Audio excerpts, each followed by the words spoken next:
s'agit de désigner une technologie qui est exercée par les médecins, qui permet, lorsqu'on est une femme mais qu'on ne souhaite pas avoir un enfant avec un homme, de quand même pouvoir être inséminé, recevoir du sperme, afin de pouvoir avoir un enfant, soit avec sa femme si on est lesbienne, soit en tant que femme célibataire.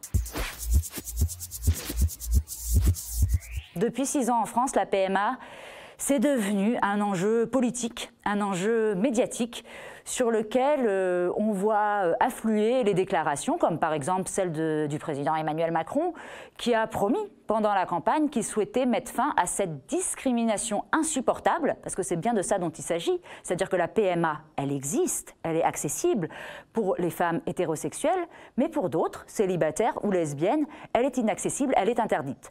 Donc, Emmanuel Macron a dit « on va mettre fin à cette discrimination », comme déjà l'avait dit en 2013, janvier 2013, Jean-Marc Ayrault, alors Premier ministre, dit « je m'engage à ce que la PMA, une loi sur la PMA soit votée avant la fin de l'année ». Bruno Le Roux, chef des députés PS à l'époque, fait la même promesse de faire voter la PMA avant la fin 2013. Désormais, on est en 2018, ça a été une promesse pendant la campagne de 2017, et à nouveau, on voit des tergiversations, des menaces des opposants de se mobiliser et une couverture médiatique pour le moins problématique.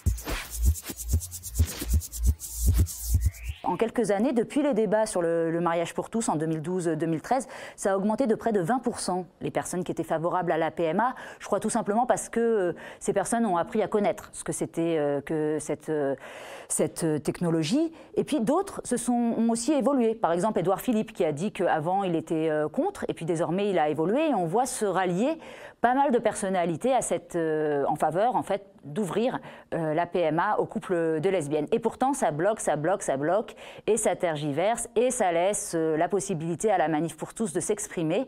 Ce qui, moi, m'amène à poser une question.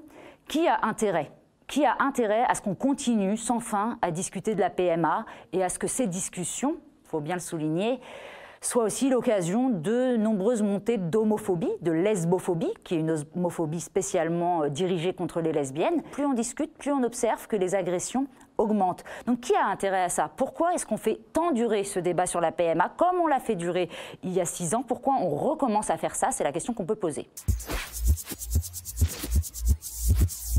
C'est devenu un jouet pour les journalistes, pour les médias, qu'ils brandissent en fait comme un chiffon rouge parce qu'ils se disent « Ouh là là, qui dit PMA dit les méchants, les foufous », parce qu'ils les considèrent comme ça, de la Manif pour tous. Sauf que pour moi, c'est vraiment des méchants. Et ce n'est pas du tout des foufous. C'est des gens qui réellement font un tort terrible aux lesbiennes et qui sont par chance désormais bien moins nombreux qu'il y a 6 ans. Sauf que qu'est-ce qu'on voit? Libération, qui fait sa une, pleine page, photo de la Manif pour tous, 4 pages consacrées à des groupuscules. Moi, la question que je pose, c'est pourquoi on n'a pas la une sur les militantes lesbiennes se mobilisent en vue du débat sur la PMA? C'est pas juste Libération, je prends Libération parce que c'est l'exemple récent, mais tous les médias fonctionnent comme ça. On a eu une phase où les matinales radio, d'autres médias aussi, invitaient systématiquement des hommes d'église pour parler de PMA, comme si eux avaient leur mot à dire. Et c'est non seulement ils invitent les mauvais interlocuteurs, mais en plus, ils n'invitent pas les principales concernées que sont les lesbiennes, les militantes lesbiennes. Par la force des choses, la PMA est devenue un enjeu européen, puisqu'en fait les Françaises vont en Belgique, vont en Espagne, vont au Danemark, vont au Royaume-Uni et j'en passe. En Ukraine, la PMA est utilisée et autorisée plutôt pour les femmes célibataires. C'est-à-dire qu'il y a 26 pays dans lesquels on peut aller faire une PMA. Donc de l'étranger, en fait, c'est vu de manière extrêmement circonspecte et on se pose des questions sur la France, notamment parce qu'en fait jamais c'est arrivé qu'on puisse dire oui au mariage mais non à la PMA. C'est un peu terrible, mais très souvent les gens disent « Ah, la France, ce vieux pays sexiste, ce vieux pays misogyne », c'est-à-dire une attitude générale des pouvoirs français qui aiment bien continuer à garder la mainmise sur le corps des femmes.